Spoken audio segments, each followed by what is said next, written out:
I hope आपका आज का कॉन्सर्ट का पेपर वॉज गुड।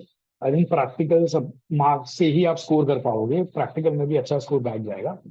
अब कल हमारे एसएफएम का पेपर है, one of the lengthiest subject, और इतना सारा सब कुछ है करने के लिए, and we are very short of time. बस एक ही दिन मिलेगा हमें, सारे सम्स देखने जाओगे ना तो एक ही चैप्टर कंप्लीट कर पाओ।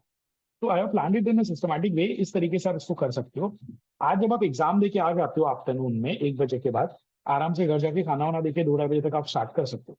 सबसे पहले आप कैपिटल बजटिंग उठा लो।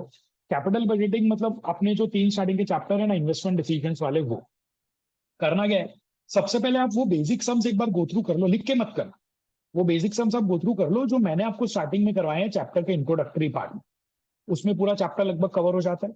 फिर आप कैपिटल बजटिंग के एक आध अच्छा वाला बड़ा सम कर लो, मोर देन इनफ। फिर उसके बाद आप क्या करो, डिविजिबल इनडिविजिबल वाला जो पार्ट है उसका एक एग्जाम्पल कर लेना।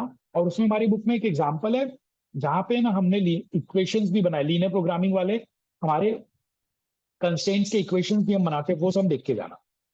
नेक्स्ट चैप्टर है अपना जहाँ पे हम रिस्क कैलकुलेट करते हैं। उसमें बाकी सब चीजें तो इजी है, खाली एक स्टैंडर्ड डेविएशन वाला पार्ट है जिसमें अपने पास 3 अलग अलग ऑप्शन है कि जब कोरिलेशन परफेक्ट हो, कोरिलेशन नहीं हो, तो उन सब सर्कमस्टांसेस में स्टैंडर्ड डेविएशन कैसे कैलकुलेट करते हैं, डिसीजन। तो ये 2 चीजें देख के जाना।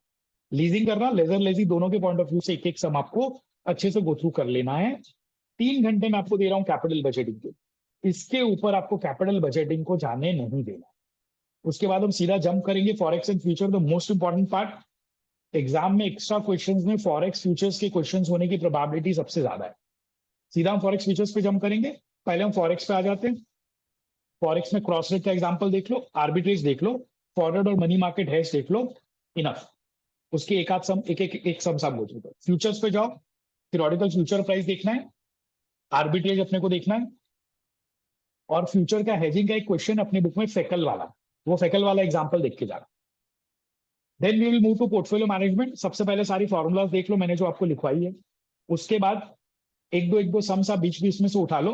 5 से 7 सम देखना, बिकॉज 200 250 सम्स है, सारे फिजिबल नहीं होंगे। क्या आपको देख के स्पेशली जाना है, एक वो देख के जाना जहां पे आपको पोर्टफोलियो का बीटा चेंज करना है, उसके लिए हम रिस्क फ्री इन्वेस्टमेंट ऐड करते हैं, वो एक सम है, इंपॉर्टेंट है, देख के जाना। एक सम है जहां पे आपको मल्टीपल बीटा भी है, आर्बिट्रेज प्राइसिंग थियरी वाला एक क्वेश्चन है, वो आप अच्छे से देख के जाना। ये इंपॉर्टेंट चीज है, ये आपको देख के ही जानी है पोर्टफोलियो के चैप्टर के। Next move to mutual fund.